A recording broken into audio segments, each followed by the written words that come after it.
Okay, so Coach Monken making an opening statement, then we'll open up for questions.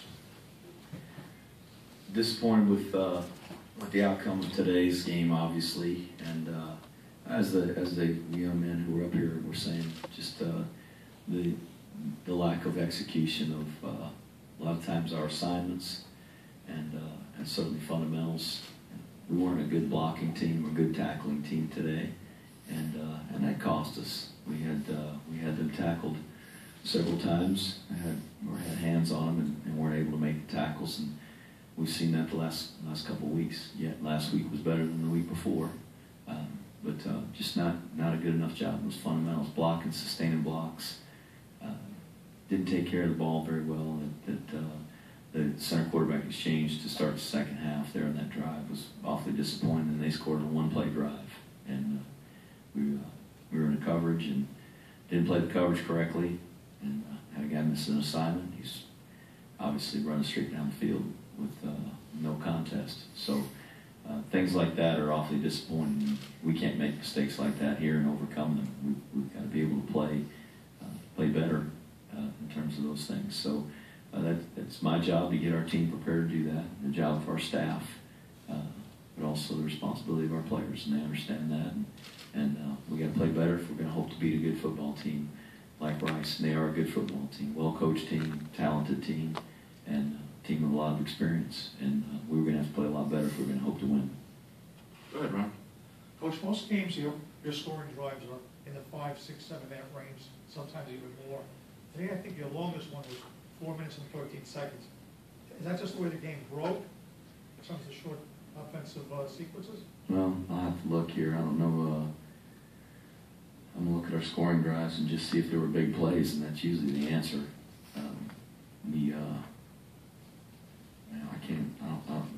Ron, I got to tell you, I don't have that great of a memory. I can't remember every single play of the whole game. So I guess our first touchdown. Let's see. We went 5 plays. We had a 20-yard play. We had an 18-yard play, and then we were down there in scoring position. So, 38 plays, and we started on the 41-yard line, so it was a fairly short field to begin with. Our second drive, that's the one where we pushed it down in the second half. We were running a bunch of play-action passes, just trying to get the ball pushed down the field. We went 51 yards in 6 plays, I guess. Well, check that. 75 yards in 9 plays. So we had, during that drive,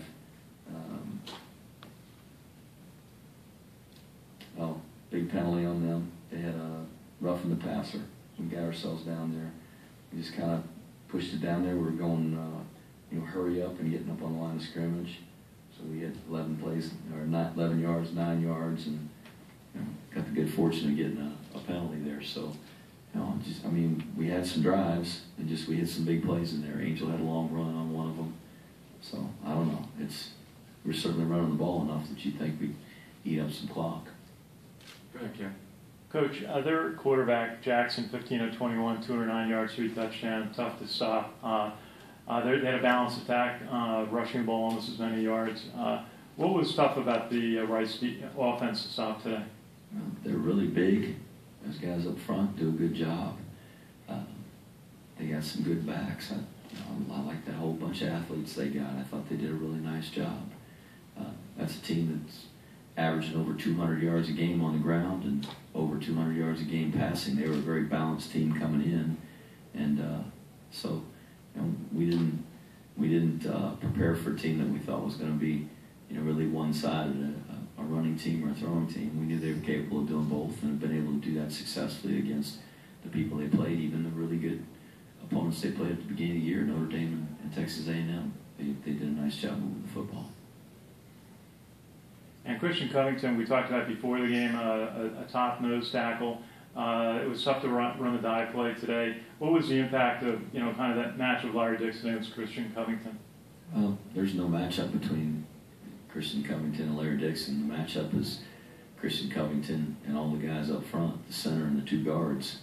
And we didn't do a very good job blocking. He won those one-on-one battles more often than we did.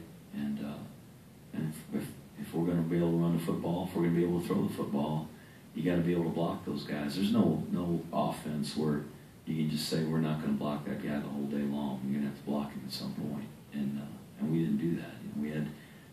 We had situations where in the first half in particular we had guys running down the field wide open, nobody covered them, and we couldn't protect. And those guys are doing a good job. And some was physical getting beat, and a couple times we just turned guys scot-free. Didn't block the guy we're supposed to, didn't get out to an edge like we're supposed to, and that's disappointing when you have those opportunities and you miss them. Go ahead, Tom. Coach, how do you correct or improve the tackling on the team? We work on tackling every day. We do a tackling circuit every day. Continue to work fundamentals and technique. That's the best way I know. And we've worked really hard trying to get our team stronger, which they are. They're a physically stronger football team. Probably a lot of times we try to tackle too high. We don't get our feet underneath us. We don't get ourselves in good position to make a tackle, to make a play. And some of those missed tackles are flybys, and others, the ones that really are troubling to watch, are the ones where we're right in the hole and we got the guy wrapped up and he runs right through us. And that is completely technique and fundamentals of good tackling, and it's again something we work on all the time, just as we do the blocking, because we know how important that is, and we know that physically our guys aren't always going to be a match to the guy they're playing, that they're going to have to play with better fundamentals and technique, and we spend more time on that than we do anything. But you can cancel practice and just say we're going to tackle for 18 periods, but you wouldn't have any scheme in. So there's got to be a balance, and we've got to improve it. There's no question about it. Was Rice's defensive front even better than you thought they were? Or? No, I thought they were going to be good. Yeah, we weren't anticipating a bunch of guys that would just roll over and let us block them. We knew they were going to be a good team, and we knew they had good players. That Covington kid's been playing for 3 years, and he's been giving people fits for all 3 years, not just our guys. Any other questions for Coach? Go ahead, Ken. Coach, Angel Santiago ran the ball himself 23 times, 106 yards. Did you feel like he was getting the ball outside as often as you might have liked? We were just trying to run a play that would work. And some were when we were getting on the edge out there. The quarterback was carrying the ball, and people have kind of done that to us and had let the quarterback carry the ball rather than in the triple plays, letting Larry carry it or get it on the perimeter. But I thought a couple times he did a really nice job handling it, and they did take him. He got it pitched, and other times he had a seam in there and made some nice runs. He's about that far away from breaking those things and getting out of there for an even longer run, and that's something that I hope he'll be able to do. But I don't know. We don't necessarily go into a game thinking, hey, we're going to be able to run the ball inside. We're going to be able to run the ball on the perimeter.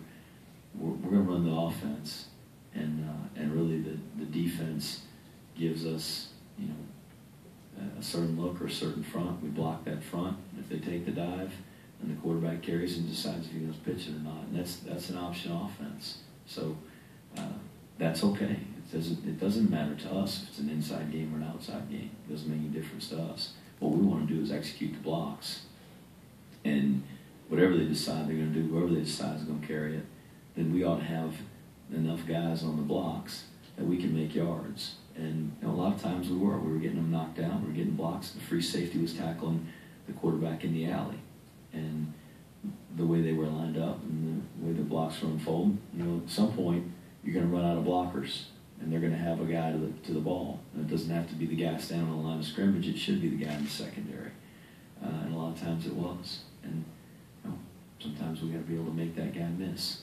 And if we don't, you don't see the big long runs. And if you can, then sometimes you're going to see some big long runs.